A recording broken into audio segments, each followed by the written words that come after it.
پی، رات کے وقت ایک لڑکی کا آپ کے ساتھ جانا مناسب نہیں۔ عروسہ ارم کو آئینہ دکھا رہی تھی۔ میرے گھر والے بہت اوپن مائنڈڈ ہیں، آپ ان کی فکر نہ کریں، اور ویسے بھی آپ کی جگہ کوئی اور بھی ہوتا تو میں یہی کرتا مس عروسہ۔ وہ عروسہ کو فرش سے عرش پر بہت بری طرح پٹک گیا تھا۔ اس بار عروسہ بس خاموش ہو کے رہ گئی۔ کچھ دیر بعد گاڑی ایک بہت بڑے گیٹ سے اندر داخل ہوئی۔ گارڈز کی ڈھیروں تعداد وہاں موجود تھی، اور گھر ایسا تھا جیسے دلہن کی طرح سجایا ہو، روشنیوں سے بھرا گھر، کوئی فنکشن ہو رہا تھا شاید۔ ایک پل کو عروسہ کی آنکھیں چندیا گئیں۔ چلیے، وہ گاڑی کو لاک کر لگاتا اندر کی جانب بڑھا اور عروسہ سے بولا۔ عروسہ گھبرانے لگی، اس کے قدم ہی نہیں اٹھ رہے تھے، کیونکہ اس کے کانوں میں اس کی دادی کی آواز آج بھی گونج رہی تھی کہ اگر اب کبھی تم ارم کے آگے پیچھے دکھائی دی تو پہلے تمہارا باپ جان سے گیا ہے، اب تمہاری ماں بھی جان سے جائے گی، اور اس کے بعد تمہاری عزت کی بھی کوئی گارنٹی نہیں ہے۔ میں تمہیں کہیں منہ دکھانے کے قابل نہیں چھوڑوں گی۔ عروسہ پرانی باتوں کو یاد کرتی کوئی قدم آگے نہ بڑھا سکی۔ کیا ہوا؟ ارم پیچھے پلٹا۔ مجھے نہیں لگتا مجھے اندر جانا چاہیے، آپ مجھے کسی سرونٹ کوارٹر میں بھیج دیں۔ وہ بہت دھیمے سے لہجے میں بولی، میرے ساتھ اندر چلیں۔ ارم غصے سے بولا اور قدم اندر کی جانب بڑھا دیے۔ مجبوراً عروسہ کو بھی اس کے پیچھے ہی جانا پڑا۔ باہر سے زیادہ تو اندر کا ایریا خوب سجایا ہوا تھا۔ ایس پی صاحب کہاں رہ گئے تھے؟ کب سے انتظار ہو رہا ہے، چلو جلدی سے تیار ہو کے آ جاؤ، اور ہماری خولہ کو کتنا انتظار کروانا ہے۔ دادی کی آواز پر ارم نے مسکرا کر انہیں دیکھا، جبکہ عروسہ کے قدم پیچھے کی جانب اٹھنے لگے۔ وہ بہت غلط وقت پر غلط جگہ داخل ہو چکی تھی، اور اتنی بڑی آزمائش کہ ارم اس کے سامنے کسی اور لڑکی سے منگنی کرنے جا رہا تھا۔ اتفاقاً ہی صحیح، لیکن وہ اس وقت وہاں موجود تھی، کسی نے بھی اس کی جانب توجہ نہ دی۔ ارم اپنی دادی سے بات کرتا اوپر اپنے کمرے کی جانب چلا گیا۔ اس لمحے وہ بھول گیا تھا کہ عروسہ اس کے ساتھ ہے۔ کچھ دیر بعد وہ تیار ہو کر نیچے آیا تو سب کی نظروں کا مرکز صرف ارم تھا۔ بہت خوبصورت نظر آ رہا تھا۔ پل بھر میں ارم کی نظر دور کھڑی عروسہ پہ جا ٹھہری۔ اس کے قدم رک گئے اور نظر نے ہٹنے سے انکار کر دیا۔ عروسہ نے اپنا منہ پھیر لیا۔ جس طرح وہ 4 سال سے مضبوط بنی ہوئی کھڑی تھی، آج اس لمحے کمزور نہیں بن سکتی تھی۔ جو میرے ضبط کا شیرازہ منتشر کر دے، تیرے ستم کو ابھی وہ ادا نہیں آتی۔ ایس پی آ جاؤ میرے بچے، دادی نے اسے پکارا تو وہ بھاری دل سے نیچے اترا، ایک طرف بنے اسٹیج کی طرف قدم بڑھائے۔ اس اجنبی سے ہاتھ ملانے کے واسطے محفل میں سب سے ہاتھ ملانا پڑا مجھے۔ ارم جب اسٹیج پر پہنچا تو ارم کی دادی اور خولہ کی والدہ دونوں ہی اسٹیج پر کھڑی تھیں، اور دونوں نے ہی ہاتھ میں انگوٹھیاں پکڑی ہوئی تھیں۔ دادی نے انگوٹھی ارم کے ہاتھ میں تھمائی۔ ارم نے وہ رنگ لیتے ہوئے ایک نظر عروسہ کی جانب پھر دیکھا، جبکہ خولہ کی نظر ارم کے اوپر ہی تھی، اور اس کی نظروں کے ارتکاز میں سامنے کھڑی ہوئی خوبصورت لڑکی تھی جو بہت ہی سادہ کپڑوں میں وہاں موجود تھی، لیکن اس کا حسن دیکھ کر ایک پل کو خولہ اپنے آپ کو احساس کمتری میں محسوس کرنے لگی، کیونکہ ارم کی نگاہوں کا مرکز وہ لڑکی تھی۔ ارم نے گہری سانس لی اور خولہ کے بڑے ہوئے ہاتھ کی انگلی میں رنگ پہنا دی۔ ہال تالیوں سے گونج اٹھا۔ خولہ نے اپنے والدہ کے ہاتھ سے انگوٹھی لیتے ہوئے ارم کی جانب دیکھا، اور پھر اس لڑکی کی جانب، اور ارم کی انگلی میں انگوٹھی کو پہنا دیا۔ ہر طرف مبارکباد کا شور اٹھا۔ فائنلی دونوں خاندان اتنے عرصے بعد ایک رشتے میں بندھ ہی گئے، اور یہ سب دادی کی وجہ سے ہی ممکن ہو سکا، جنہوں نے بہت مشکل سے ارم کو اس منگنی کے لیے راضی کیا تھا۔ کھانے کا بہت عمدہ اہتمام کیا گیا تھا۔ ارم سب مہمانوں کو دیکھتا ہوا عروسہ کے پاس آیا۔ آپ بھی کچھ کھا لیں، شاید بھوک لگی ہوگی آپ کو۔ ارم نے سادہ الفاظ میں اس سے کہا، نہیں میں ٹھیک ہوں، آپ پلیز مجھے سرونٹ کوارٹر میں بھجوا دیں پلیز۔ عروسہ نے بھی بہت اجنبیت کا مظاہرہ کیا، ٹھیک ہے میں آپ کو بھجوا دیتا ہوں۔ ارم نے اس کی بات پر سر ہلایا اور ایک ملازمہ کو بولا کہ عروسہ کو گیسٹ روم میں لے جائیں۔ ملازمہ نے اس کی بات پر سر ہلاتے ہوئے عروسہ کو اپنے ساتھ لے کر جانے لگی۔ عروسہ اس کے پیچھے چل پڑی۔ ارم کا دل بھی جیسے اس کے ساتھ ہی چلا گیا۔ عروسہ اور ارم کے بیچ کا یہ منظر خولہ نے بہت فرصت سے دیکھا تھا، اور اس کی آنکھوں میں شدید جلن تھی۔ عروسہ کمرے میں آ کر گزرے ہوئے لمحات کو سوچنے لگی۔ ان 4 سالوں میں بہت کچھ بدل گیا تھا۔ وہ شخص ہی بدل گیا تھا جس سے وہ بے حد محبت کرتی تھی، اور وہ شخص اس سے بے انتہا عشق کرتا تھا، لیکن ان 4 سالوں نے تو شاید اس کے دل سے عروسہ کی شکل بھی مٹا دی تھی کہ ایک پل کو بھی اسے عروسہ یاد نہیں آئی۔ شیشوں سے سیکھا ہے میں نے محبت کا بھرم، توڑنے والے کو بھی خود میں بسا لیتے ہیں۔ ان 4 سالوں میں عروسہ کبھی بھی ارم کو نہیں بھول پائی، اور آج وہ کتنی آسانی سے سب کے سامنے عروسہ کو بھول گیا۔ کیا وہ واقعی اس سے محبت کرتا تھا، اس سے عشق کرتا تھا، یا وہ سب ایک دکھاوا تھا؟ کیونکہ کچھ بھی ہو جائے، محبت اور عشق تو کبھی بھی ختم نہیں ہوتے، بلکہ وقت کے ساتھ تو بڑھتے ہی رہتے ہیں، اور محبت اور عشق تو رگوں میں خون کی طرح شامل ہو جاتا ہے۔ اور ایک وقت ایسا بھی آتا ہے کہ انسان خود کو بھول جاتا ہے۔ عروسہ نے ارم کی محبت میں اپنے باپ تک کو گنوا دیا، اور ارم اسے تو اس بات کا احساس تک نہیں تھا کہ ایک لڑکی آج بھی اس کو اپنے دل کے اندر سجائے اور چھپائے بیٹھی ہے، مگر شاید یہی تو اصل محبت ہوتی ہے۔ عروسہ سوچ رہی تھی کاش میں آج بھی ارم سے نہ ملی ہوتی تو مجھے کبھی علم ہی نہیں ہوتا اور میں مزید لا علمی میں ہی ساری زندگی گزار دیتی کہ ارم کسی اور سے بھی محبت کر سکتا ہے اور مجھے اپنی آنکھوں سے یہ سب کچھ دیکھنا نہ پڑتا، اتنی اذیت سہنی نہ پڑتی۔ رات تو جیسے تیسے کر کے گزر گئے۔ صبح ہوتے ہی عروسہ نے وہاں سے جانے کا فیصلہ کیا۔ وہ جانتی تھی وہ یہاں جتنی دیر رہے گی وہ اذیت میں ہی رہے گی۔ ٹھیک ہے، جو ہو رہا ہے اسے ہونے دینا چاہیے تھا کیونکہ یہ اس کا اپنا ہی فیصلہ تھا اور وہ خود پیچھے ہٹی تھی، مگر اس کو ہٹنے پر مجبور تو ارم کی سگی دادی نہیں کیا تھا اور عروسہ بہت اچھی طرح جان چکی تھی کہ ارم اسے اپنی زندگی اور دل سے اور دماغ سے کب کا نکال چکا ہے۔ جس ارم کی خاطر اس نے اپنے باپ کو کھویا، جس ارم کی خاطر اس نے آج تک کسی اور انسان کو نظر بھر کر نہیں دیکھا، کسی اور کو زندگی کا ہمسفر بنانے کا نہیں سوچا، آج وہی ارم بہت خوشی کے ساتھ خولا کو اپنی زندگی میں ایسے شامل کرنے جا رہا تھا جیسے خولا ہی اس کا پہلا پیار اور عشق ہو۔ ظالم دنیا میں ذرا سنبھل کے رہنا میرے یار، یہاں پلکوں پہ بٹایا جاتا ہے نظروں سے گرانے کے لیے۔ عروسہ اب کسی صورت بھی ارم کے گھر پر رکنا نہیں چاہتی تھی اور یہ اس کا آخری فیصلہ تھا، چاہے اس کے لیے اسے کہیں اور جا کے رکنا پڑے، چاہے وہ دارالامان میں جائے، لیکن وہ ارم کے گھر نہیں رکنا چاہتی تھی۔ ناشتے کی ٹیبل پر سبھی موجود تھے۔ عروسہ وہاں پہنچی تو حیرت سے رک گئے۔ ارم نے اسے ایک کرسی پر بیٹھنے کا اشارہ کیا، وہ سب کو سلام کرتے ہوئے کرسی پر بیٹھ گئی۔ ناشتے کے دوران ارم کی دادی کی نگاہیں عروسہ پر ہی ٹکی تھیں۔ وہ چاہ کے بھی فی الحال ارم کے سامنے کچھ پوچھ نہیں رہی تھی، لیکن ان کی نظروں میں عروسہ کھٹک رہی تھی۔ ارم بیٹا یہ لڑکی کون ہے؟ ارم کی والدہ نے ارم سے پوچھ لیا۔ مما ایک کیس پہ مسئلہ ہوا ہے جس کے لیے ان کی سیکیورٹی کا مسئلہ درپیش تھا، اس لیے میں ان کو یہاں پر لے کر آیا تھا، ارم نے اپنی والدہ کو سرسری انداز میں جواب دیا، جبکہ ارم کا دل بری طرح عروسہ کو دیکھ کر زور سے دھڑک رہا تھا۔ وہ 4 سال پہلے والا ارم واپس بن چکا تھا جو عروسہ کو دیکھتے ہی اپنے جذبات کھو دیتا تھا، لیکن اس وقت اس نے بمشکل خود پر قابو پایا ہوا تھا۔ اچھا بیٹا صحیح کیا، آپ ناشتہ کیوں نہیں کر رہی؟ بیٹا ناشتہ کریں نا، نمرا بیگم نے بہت محبت سے عروسہ سے کہا تو وہ صرف مسکرا دی۔ عروسہ ناشتہ کر لیں پھر ہم چلتے ہیں، ارم نے سنجیدگی سے اسے کہا اور بولا میں باہر گاڑی میں آپ کا انتظار کر رہا ہوں۔ وہ کہتا ہوا باہر چلا گیا۔ عروسہ بھی سب کو اللہ حافظ کہتی ہوئی ارم کے پیچھے ہی اٹھی تھی کہ تھوڑے ہی فاصلے پر دادی کی آواز پر عروسہ کو رکنا پڑا۔ رکو لڑکی۔ عروسہ کے قدم رک گئے۔ تم وہی عروسہ ہو نا جو 4 سال پہلے میرے پوتے کی زندگی میں آئی تھی؟ ان کی تیز باز جیسی نظروں سے عروسہ بچ نہ سکی اور ان کی یادداشت کو داد دینے لگی۔ یہ 4 سال پرانی بات بھی ان کو اب تک یاد ہے، اور آخر کیوں نہ یاد ہوتی؟ عروسہ کو یتیم کرنے والی اور اس کی ماں کو بیوہ کرنے والی آخر وہی تو خاتون تھیں۔ عروسہ نے جواب دیا، جی ہاں میں وہی عروسہ ہوں جسے 4 سال پہلے آپ نے اپنے پوتے کی زندگی سے نکال دیا تھا اور اسے یتیم کر دیا تھا۔ عروسہ نے ایک ایک لفظ چبا کر کہا، جب اس کی زندگی سے چلی گئی تھی اور میں نے تمہیں نکال دیا تھا تو واپس دوبارہ کیوں آئی ہو؟ کیا بھول گئی اپنے باپ کا حشر؟ دادی کی آواز غصے سے تیز ہوئی۔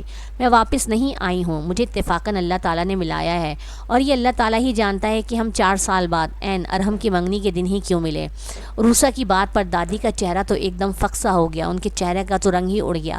وہ سب سمجھ گئیں کہ وہ کیا کہنا چاہ رہی ہے۔ لڑکی تم کچھ زیادہ ہی حد سے گزر رہی ہو، لگتا ہے 4 سال پرانا واقعہ تم بھول گئی ہو، کہیں دوبارہ یاد کرانا نہ پڑ جائے۔ میں کچھ نہیں بھولی، آپ امیروں کی عادت ہے کہ آپ بھول جاتے ہیں، ہم غریب ہمیشہ یاد رکھتے ہیں۔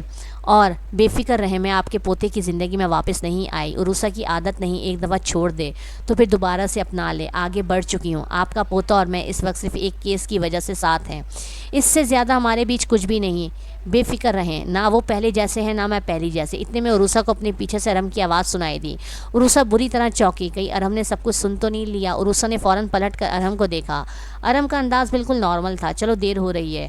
عروسہ خاموشی سے اس کے ساتھ ہی چل پڑی۔ جیسے ہی وہ تھانے پہنچی تو انسپکٹر بلال اور انسپکٹر سہیل وہاں پر موجود تھے اور ساتھ میں ایک چھوٹی بچی بھی تھی، جسے دیکھتے ہی عروسہ نے فوراً پہچان لیا۔ ارے یہ تو وہی بچی ہے، عروسہ سوچنے لگی کہ انسپکٹر کی آواز گونجی۔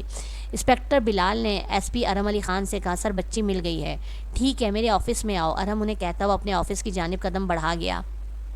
کہاں سے ملی یہ بچی آپ کو؟ ارم نے اپنی سیٹ پر بیٹھتے ہوئے مزید سوال کیا۔ سر ان کی اپنی ہی رشتہ دار نے اس بچی کو اغوا کروایا تھا اور وہ اس وقت جیل کی سلاخوں کے پیچھے ہے۔ جیسے ہی اس کے باپ نے اس کو ان کے گھر چھوڑا پڑھنے کے لیے تو وہیں سے اس رشتہ دار نے اس بچی کو اٹھا لیا تھا۔ سر جائیداد کا مسئلہ ہے ان کا، اس وجہ سے یہ سب کچھ ہوا اور الزام ان خاتون پر لگ گیا۔ انسپکٹر بالاج نے ساری تفصیل بتائی۔ ارم خاموشی سے سنتا رہا، جبکہ پاس کھڑی عروسہ نے اللہ سے شکر ادا کیا کہ وہ اس کیس سے باعزت طریقے سے نکل آئی ہے۔ ہم نے ان کے رشتہ داروں سے پوچھ گچھ کی، پتہ کروایا، پھر انہی کے رشتہ داروں نے بتایا کہ انہیں شک بھی ہے کسی پہ، تو پھر ہم نے ساری رات میں یہ پلان بنایا اور آخر کار ہم نے اس بچی کو کامیابی سے بازیاب کروا لیا۔ بالاج نے گہرا سانس لیتے ہوئے مسکراتے ہوئے کہا، گڈ جاب، یہاں پر آؤ بیٹا۔ ارحم نے اس بچی کو اپنی طرف بلایا وہ ڈری سہمی کھڑی تھی۔ اس نے انسپیکٹر سہیل کی جانب دیکھا تو انسپیکٹر سہیل نے بھی اسے جانے کا اشارہ کیا۔ وہ بہت بری طرح سہمی ہوئی تھی۔ بیٹا آپ ٹھیک ہو نا؟ کسی نے آپ کو کچھ کہا تو نہیں؟ ارہم کے پیار سے پوچھنے پر اس بچی نے سر نفی میں ہلایا۔ آپ ان کو جانتی ہو؟ اب کی بار ارہم نے عروسہ کی جانب اشارہ کرتے ہوئے پوچھا۔ یہ میری ٹیچر ہیں، بچی نے بہت خوشی سے کہا۔ کیا میں اپنی ٹیچر کے پاس جا سکتی ہوں؟ ارہم نے مسکراتے ہوئے سر ہاں میں ہلایا اور اس کی طرف بھیج دیا۔ عروسہ نے بھی اسے گلے سے لگایا۔ جو بھی تھی تو ایک بچی، اور اس طرح سے اچانک غائب ہوئی تھی۔ عروسہ خود بھی بہت پریشان تھی اور اللہ کا شکر ہے کہ وہ بچی صحیح سلامت پولیس والوں کو مل گئی۔ اس بچی کے گھر والوں کو اطلاع کر دو۔ خیر خبر تو ان تک پہنچ گئی ہوگی، وہ بھی کسی وقت آتے ہوں گے۔ اور رات کو جو میری گاڑی کا پیچھا کر رہا تھا وہ نمبر یہ ہے اس گاڑی کا، اس کے مالک کو گاڑی سمیت اٹھا کے پولیس اسٹیشن لے کے آؤ۔ ارہم نے انسپیکٹر بالاج کو آرڈر دیا۔ جی سر ہو جائے گا۔ وہ دونوں پولیس اسٹیشن سے باہر نکل گئے، جبکہ عروسہ اس بچی کو اپنے پاس بٹھا کے پیار کر رہی تھی اور وہ بچی بھی عروسہ کو بار بار گلے لگا رہی تھی۔ ارہم نے عروسہ سے کہا لگتا ہے بہت لگاؤ ہے آپ کو اس بچی سے؟ عروسہ نے کہا ہاں اٹیچمنٹ ہو جاتی ہے جب دل میں چاہت سچی ہو تو۔ ارہم نے اسے گہری نظروں سے دیکھا۔ عروسہ نے نارملی انداز میں کہا میں آپ کو منگنی کی مبارکباد دینا بھول گئی، بہت بہت مبارک ہو آپ کو۔ ارہم خاموش رہا۔ ویسے مجھے لگا تھا جتنی جلدی تھی آپ کو شادی کی اب تک آپ کے 4-5 بچے تو ہو گئے ہوں گے۔ عروسہ نے بچی کا ہاتھ پکڑ کر ارہم پر طنز کیا۔ ارادہ تو بہت تھا لیکن عین موقع پر چاہت دغا دے گئی۔ ارہم کی بات پر عروسہ نے اپنی آنکھیں اٹھا کر اسے دیکھا اور ایسا لگا جیسے وقت تھم گیا ہو۔ ارہم اس کی محبت، اس کی پاکیزگی میں پھر سے فنا ہونے جا رہا تھا، لیکن اس بار وہ اس کے حسن کے جال میں نہیں پھنسنا چاہتا تھا۔ جھٹکے سے اپنی جگہ سے اٹھا اور باہر نکل گیا۔ عروسہ کو لگا ارہم کو اس نے جہاں چھوڑا تھا وہ آج بھی وہیں کھڑا ہے تو پھر یہ منگنی؟ عروسہ خود سے سوال کرتی اپنے دل کو 120 کی رفتار سے دھڑکتا محسوس کر رہی تھی اور سوچ رہی تھی کہیں ارہم واقعی آج بھی تو مجھ سے محبت نہیں کرتا۔ لیکن پھر عروسہ نے اپنی سوچ کی خود ہی نفی کی اور کہا اگر کرتا ہوتا تو کبھی مجھ سے اتنا اجنبیت والا رویہ نہیں رکھتا اور خولہ سے اتنی شان و شوکت سے منگنی نہیں کرتا۔ بہرحال سالہ مسئلہ حل ہو گیا اور عروسہ خیر خیریت کے ساتھ اپنے گھر پہنچ گئی۔ ارہم نے کچھ دن کے لیے عروسہ کے گھر کے باہر سیکیورٹی اہلکار بھی تعینات کیا تھا۔ ارہم نے تو اپنی طرف سے سب کچھ اچھا کرنے کی کوشش کی تھی۔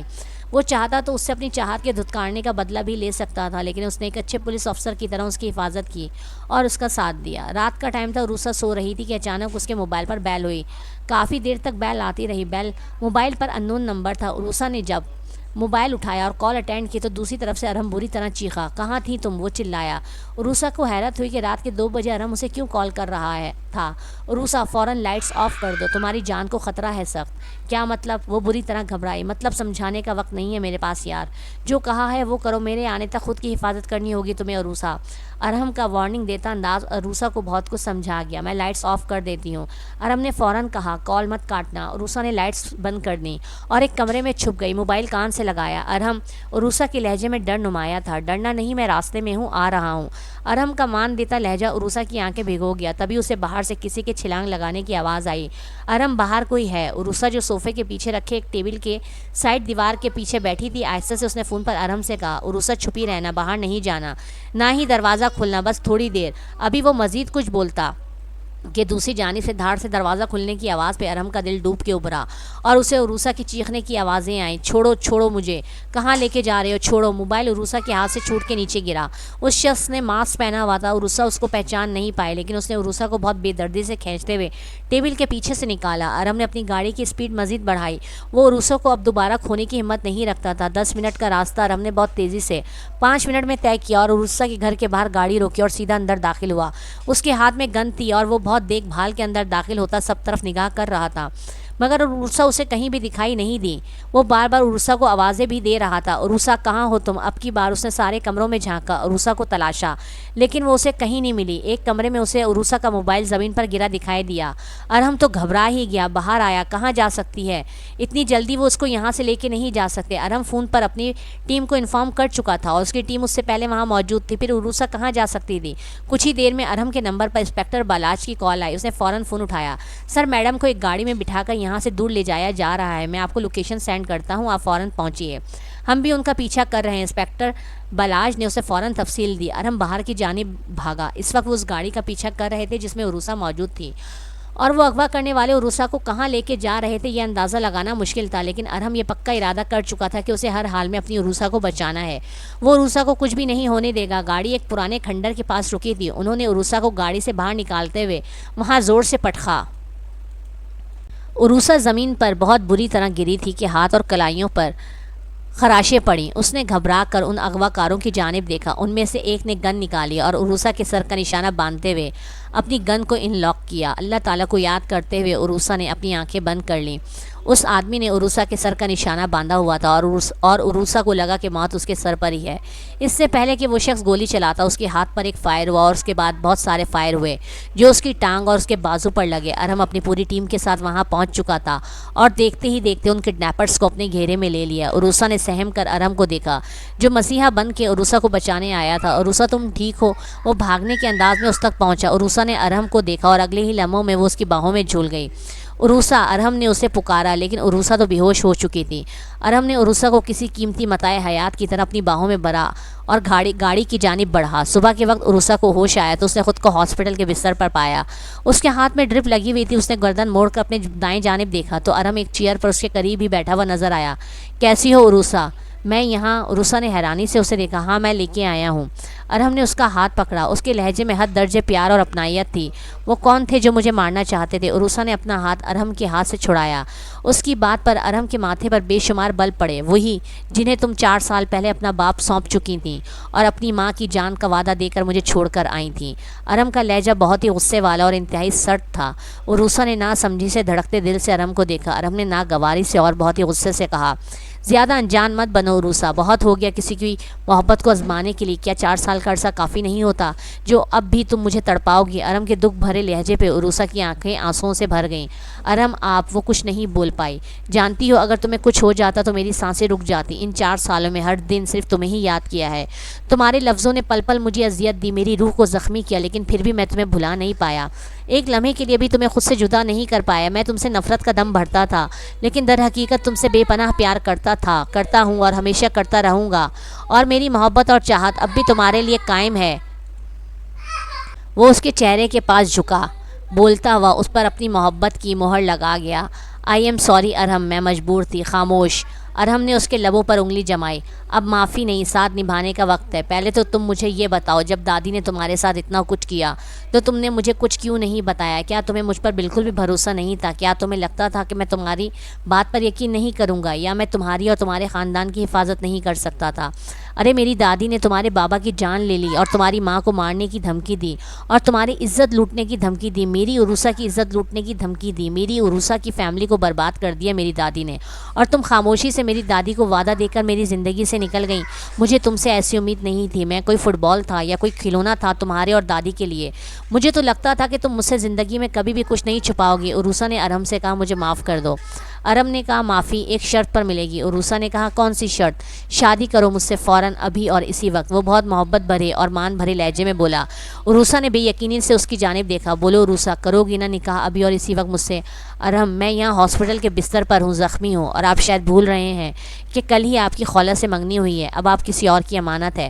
ارہم نے کہا، بکواس بند کرو، جو بولا ہے اس کا جواب دو۔ خولہ میری زندگی میں کوئی اہمیت نہیں رکھتی، اس سے میری شادی اور منگنی سب میری دادی کی وجہ سے تھا۔ بولو عروسہ، کرو گی نا نکاح ابھی اور اسی وقت؟ ارہم، میں یہاں ہاسپٹل کے بستر پر ہوں۔ تو وہ بھی مسکرایا، میری جان تم ایک بار مان تو جاؤ، پھر دیکھو تمہارا یہ ارہم کیا کرتا ہے۔ ارہم نے 1 منٹ کے لیے بھی عروسہ کا ہاتھ نہیں چھوڑا تھا، جیسے اسے ڈر تھا اگر اس نے عروسہ کا ہاتھ چھوڑ دیا تو عروسہ پھر اس سے دور ہو جائے گی۔ وہ مسلسل عروسہ کو اپنے قریب رکھ کے ایسے بیٹھا تھا کہ جیسے کہیں عروسہ دوبارہ اس سے دور نہ ہو جائے، کوئی عروسہ کو اس سے چھین نہ لے۔ عروسہ نے کہا، ایس پی صاحب مجھے بددعائیں دلوانا چاہتے ہیں کیا؟ ارہم نے کہا، منگنی دل کے رشتے سے اوپر نہیں، اور جو سازش رچی گئی تھی اس کے بعد تو اس منگنی کی کوئی ویلیو ہی نہیں، اور تم اس بات کو چھوڑ دو، صرف میری بات کا جواب دو، مجھے ابھی اور اسی وقت تم سے نکاح کرنا ہے۔ ارہم کے محبت بھرے لہجے کے آگے عروسہ ہار گئی اور اس نے ہاں میں سر ہلا دیا۔ عروسہ سکندر بنت سکندر عثمان، آپ کا نکاح ارہم علی خان ولد ارباز علی خان کے ساتھ 50 لاکھ سکہ رائج الوقت طے پایا ہے۔ کیا آپ کو یہ نکاح قبول ہے؟ مولوی صاحب کے پوچھنے پر عروسہ نے قبول ہے کہا۔ اس وقت وہ مسجد میں موجود گواہوں کی موجودگی میں نکاح کی سنت ادا کر رہے تھے۔ سارا انتظام ارہم اور اس کے دوست افضل نے کیا تھا، اور عروسہ کے سر پر کسی سرپرست کے نہ ہونے کی وجہ سے عروسہ کا ولی بھی افضل ہی بنا تھا۔ مبارک ہو۔ نکاح مکمل ہوتے ہی افضل ارہم کے گلے سے لگ گیا۔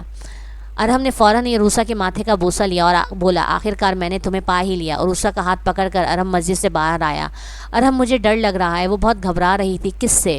اس کے معنی خیز لہجے پہ عروسہ نے اپنی انگلیاں مروڑتے ہوئے اسے دیکھا۔ آپ کی دادی مجھے بالکل پسند نہیں کرتی اور آپ جانتے ہیں وہ مجھے کیسے اپنی بہو کے روپ میں اپنائیں گی۔ عروسہ کی بات پر ارحم کے ماتھے پر بل پڑے اور وہ سنجیدگی سے عروسہ کو دیکھنے لگا۔ گاڑی میں بیٹھو پھر بات کرتا ہوں۔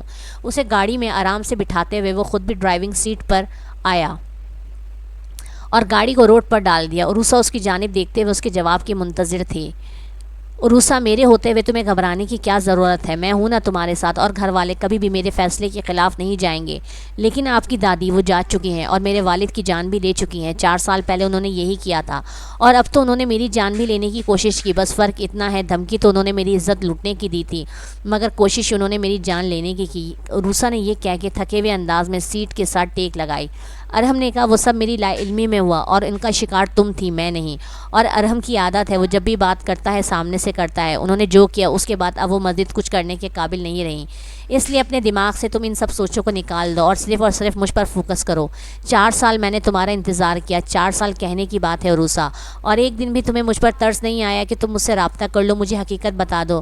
ارحم کیا آپ مجھے معاف نہیں کر سکتے؟ عروسہ کی بات پر ارحم نے اسے محبت سے دیکھا۔ عروسہ معاف تو میں تمہیں کب سے کر چکا ہوں، لیکن بھلانے میں میری جان ٹائم تو لگے گا نا۔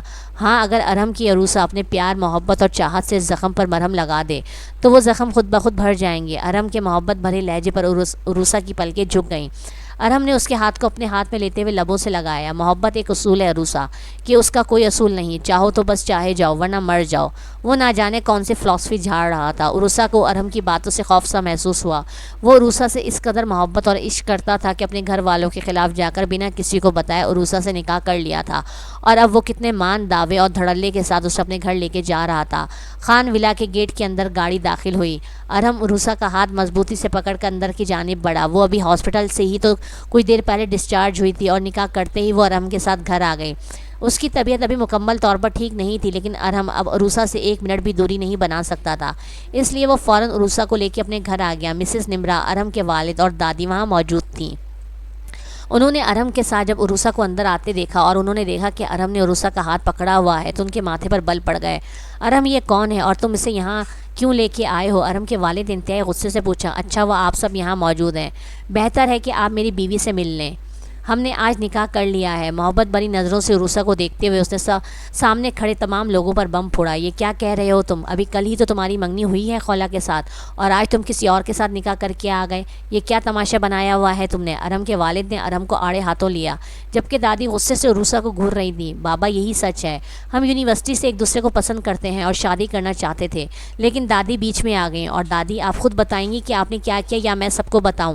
ارحم نے ڈائریکٹ دادی کی آنکھوں میں آنکھیں ڈال کر کہا۔ دادی بھول رہی تھی کہ ارحم ایک پولیس والا ہے۔ دیر سے ہی صحیح لیکن رات سے پردہ اٹھ چکا تھا۔ چوٹ تو ہمیشہ دل پر اپنے ہی دیتے ہیں، کیونکہ غیروں کو کیا پتہ دل کی جگہ کہاں ہے۔ ارحم ایسا نہیں ہو سکتا، یہ ہمارے لائق نہیں ہے۔ دادی کی اتنی بڑی بات پر ارحم نے اپنے لب بھینچے۔ فیصلہ ہو چکا ہے، میں نکاح کر کے لایا ہوں۔ عروسہ میری بیوی ہے اور میرے ساتھ ہی اسی گھر میں رہے گی۔ ارحم نے ایک ایک لفظ پر زور دیتے ہوئے کہا۔ اس کا لب و لہجہ بہت تیز تھا۔ دادی بس اسے دیکھتی رہ گئیں۔ بابا عروسہ میرے ساتھ اسی گھر میں رہے گی میری بیوی کی حیثیت سے، اور کل ولیمہ ہے، آپ میں سے کسی کو کوئی اعتراض ہے تو بتا دیں۔ اور دادی آپ نے جو کچھ کیا وہ معاف کرنے کے لائق تو نہیں۔ دل تو میرا چاہ رہا ہے کہ میں آپ پر مقدمہ کر کے آپ کو جیل میں ڈلوا دوں، لیکن مجبور ہوں کہ آپ میری دادی ہیں۔ لیکن اب میں آپ سے امید رکھتا ہوں کہ برائے مہربانی میری بیوی کو بالکل بھی تکلیف نہ پہنچے۔ جب ارحم یہ ساری باتیں سنا رہا تھا تو ان سب باتوں کو سنتے ہوئے ارحم کے والد نے گہرا سانس لیا اور اپنے بیٹے کو دیکھا جو آج ان سے قد میں بڑا ہو گیا تھا اور خود مختار تھا اپنے ہر معاملے میں۔ بولے، بیٹا تم بالغ ہو، اپنی مرضی کے مالک ہو، ٹھیک ہے جو تمہیں مناسب لگے کرو، اور جو کل تم نے خولا کے ساتھ منگنی کا ڈرامہ کیا ہے نا اس کو بھی خود ہی حل کر لینا۔ وہ اپنی رضامندی دیتے ہوئے اٹھ کے اندر چلے گئے۔ اندر آؤ بیٹا۔ ارحم کی والدہ عروسہ کو اپنے ساتھ لے کر اندر آئیں۔ دادی نے رخ پھیر لیا۔ ارحم ان کے پاس آیا، ان کے گھٹنوں میں بیٹھا۔ دادی میں آپ سے بے حد پیار کرتا ہوں، اپنی جان سے بھی زیادہ، کہ آپ کے لیے اپنی جان دینے سے بھی گریز نہ کروں، لیکن آپ نے کیا کیا؟ مجھے میرے پیار سے ہی الگ کر دیا، اس سے اس کا باپ چھین لیا، اس کی ماں کو لے کے اس کو دھمکی دی، اس کی عزت کو لے کے آپ نے اسے دھمکی دی۔ آپ نے ان 4 سالوں میں اسے مجھ سے اتنا دور کر دیا کہ میں اس کی خوشبو بھی نہ پا سکوں، اور میرے دل میں اس کے لیے اتنی نفرت پیدا کر دی کہ مجھے لگے جیسے اسے صرف دولت سے ہی پیار ہو۔ میں تو خود کو بھول بیٹھا تھا دادی، مجھے تو شادی سے ہی اور پیار سے ہی نفرت ہو گئی تھی۔ یہ سب کیوں کیا آپ نے؟ صرف اپنی جھوٹی شان و شوکت اور خولہ سے میری شادی کروانے کے لیے۔ آپ نے میری حالت دیکھی تھی نا کہ میں کتنا پاگل ہو گیا تھا۔ کتنا عرصہ تو میں یہ یقین کرنے میں ہی گزار گیا کہ عروسہ بے وفا تھی، لیکن جب آج 4 سال کے بعد اللہ نے اسے مجھے ملایا تو مجھے پتہ چلا کہ وہ تو کبھی مجھ سے الگ ہوئی ہی نہیں تھی، وہ تو آپ کے کہنے پہ مجھ سے دور ہوئی تھی اور پھر ہوتی ہی چلی گئی۔ ارم نے بہت دکھ سے ان کی جانب دیکھا۔ دادی کی آنکھوں میں آنسو تھے، اور آج جب مجھے اللہ نے اس سے دوبارہ ملایا تو آپ نے پھر سے اسے مجھ سے چھیننے کی کوشش کی، اسے مارنے کے لیے اسی شوٹر کو بھیجا جس نے عروسہ کے بابا کی جان لی تھی، اور اس شوٹر نے مجھے بتایا کہ آپ عروسہ کو ڈرانے کے لیے ہر وقت اس شوٹر سے اس کا پیچھا کرواتی رہتی تھی تاکہ عروسہ مجھ سے دور ہو جائے، ورنہ آپ اس کی عزت پر اٹیک کروا دیں گے۔ اس بار ارم کے اندر اتنا دکھ تھا کہ دادی نے اپنی آنکھیں بند کر لیں، اتنی کھلی سچائی وہ منہ پہ انہیں دے مارے گا، انہیں کیا پتا تھا۔ دادی، عروسہ میری چاہت ہے، میری جان ہے، میری زندگی ہے، میرے جینے کی وجہ ہے۔ ان 4 سالوں میں ایک پل کے لیے بھی اسے خود سے جدا نہیں کر پایا۔ اللہ نے بھی سچی طلب کو دیکھ لیا، اس نے ہمیں ملوا دیا، لیکن انسان اللہ کے فیصلوں پر راضی نہیں۔ وہ افسوس سے سر نفی میں جھٹک گیا۔ دادی، عروسہ پہلے صرف محبت تھی، اس لیے جو کچھ ہوا میں سب سہ گیا، اور میں نے آپ کو معاف بھی کر دیا، لیکن اب وہ میری بیوی ہے اور اب اسے کچھ بھی ہوا میں برداشت نہیں کر پاؤں گا۔ تب شاید آپ مجھے ہمیشہ ہمیشہ کے لیے کھو دیں گی۔ ارہم اٹھ کے جانے لگا۔ دادی کی درد بھری پکار پر رکا، وہ اٹھی اس کے پاس آئیں اور آ کر بولی، معاف کر سکتے ہو اپنی دادی کو؟ وہ اس کا چہرہ تھام کر بولی تو ارہم نے انہیں سینے سے لگایا اور کہا، جب آپ دل سے میری بیوی کو پیار کریں گی اور اسے اپنائیں گی تو سمجھے میں نے آپ کو معاف کر دیا۔ یہ بول کر ارہم کمرے میں آیا تو عروسہ دوائیوں کے زیر اثر بیڈ پر سو چکی تھی۔ اسے اپنے کمرے میں دیکھ کر ایک ایسا سکون ارہم کے جسم میں دوڑا کہ ارہم کے چہرے پر مسکراہٹ ہی پھیل گئی۔ ارہم نے بہت غور سے عروسہ کے چہرے کی جانب دیکھا۔ مجھے کیا پتا تم سے زیادہ کوئی حسین ہے یا نہیں، تمہارے سوا کبھی کسی کو غور سے دیکھا ہی نہیں۔ ارہم بنا کوئی آواز پیدا کیے باتھ روم کی جانب بڑھا، شاور لے کے آیا تو پورے کمرے کی لائٹس آف کر دیں اور اس کے قریب جا کے لیٹ گیا۔ ایک خوبصورت سا احساس دل میں محسوس ہوا، وہ اس کی تھی، اس کے پاس، اس کے قریب۔ وہ بہت مطمئن سے انداز میں مسکرایا اور آگے بڑھ کے اس کا سر دھیرے سے تکیے پہ رکھا۔ نیند میں عروسہ کے کروٹ لینے پہ بے دھیانی میں وہ ارہم کو گلے لگا گئی۔ خود سے اس کا یوں قریب آنا ارہم کے دل میں انگنت جذبات جگا گیا۔ ارہم کے سینے پہ سر رکھے وہ گہری نیند میں تھی، لیکن ارہم کی نیندیں اڑا گئی تھیں۔ مسز، یہ تو غلط بات ہے، مجھے بے چین کر کے تم خود سو جاؤ۔ وہ ذرا سا اوپر اٹھتا اس کے گال کے ساتھ اپنے گال رب کر گیا۔ عروسہ اپنی جگہ سے تھوڑا ہلی، لیکن ارہم کی جسارتیں بڑھتی چلی گئیں۔ اس کی میٹھی جسارتوں پہ عروسہ کی آنکھ کھلی۔ ارہم، سونے دینا، وہ نیند کی خماری سے بولتی ارہم کو مزید بے قابو کر گئی۔ ارہم نے اس کی دونوں کلائیوں کو بیڈ کے اطراف میں پن کیا۔ جسٹ لیو می ارہم۔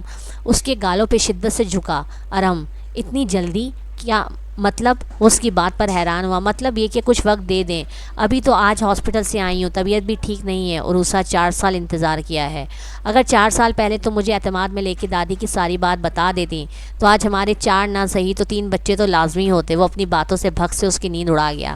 4 سال میں 3 بچے، آپ ہوش میں تو ہیں؟ وہ اس کا ماتھا چیک کر کے پوچھنے لگی۔ تمہاری تو؟